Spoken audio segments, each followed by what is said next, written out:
పార్లమెంట్లో ఈ అంశాలు లేవనెత్తడానికి మన పార్లమెంట్ సభ్యుల సమావేశంలో కూడా రాష్ట్ర కాంగ్రెస్ కమిటీ అధ్యక్షుల సూచన మేరకు రాష్ట్ర ప్రభుత్వ అధినేత ముఖ్యమంత్రి గారి ఆదేశాలు మేరకు పార్లమెంట్ సభ్యులందరూ కూడా పార్లమెంట్ సమావేశాల్లో ఈ అంశం గురించి లేవనెత్తి దానిపైన వేయడం జరిగేటట్టుగా చూడాలని చెప్పినటువంటి విషయం కూడా ఈ మధ్య పక్కన చేస్తూనే కాంగ్రెస్ పార్టీ అధికారంలోకి వచ్చింది.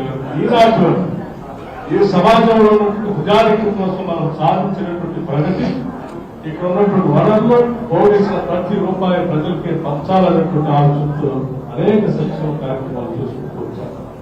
ఉదాహరణకి ఇందులో ఇల్లు ఒక్కసారి ఆలోచన 10 సంవత్సరాలు ఇక్కడ ఉన్నటువంటి నాయకులందరికీ కొన్ని విషయాలు స్పష్టంగా చెప్పదలుచుకున్నాను. తిరిగి మేము ఈ గ్రామాలకు వెళ్ళి ప్రతి నాయకుడికి ప్రతి ఇంటికి సమాచారం చేరవేయడం కోసమే నేను సమాచారం మీ అందరికీ పంచడం కోసం నా ప్రయత్నం చేస్తా ఉన్నాను.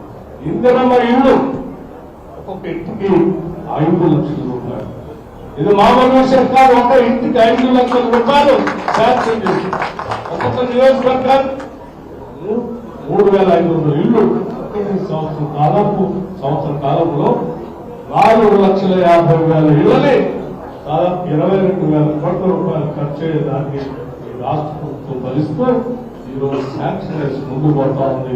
హౌసింగ్ శాఖ మంత్రిగా శ్రీనివాసరెడ్డి గారు నిరంతరం దాన్ని పర్యవేక్షణ చేస్తూ ఈ రాష్ట్రంలో ఉన్న ప్రతి పేదవాడికి రాబోయే సంవత్సరాల్లో కూడా ఇల్లు లేని ప్రతి వాడికి ఇల్లు ఇచ్చే కార్యక్రమం కేవలం కాంగ్రెస్ పార్టీ కాంగ్రెస్ ప్రభుత్వం అధికారంలో ఉన్నది కాబట్టే మనం చేయగలుగుతున్నాం తప్ప లేదా ఏ పార్టీ అధికారంలో ఉన్న పేదవాళ్ళకి 5 లక్షల రూపాయలు చెల్లించే పరిస్థితి ఉత్పన్నం అయ్యేదే కాదు.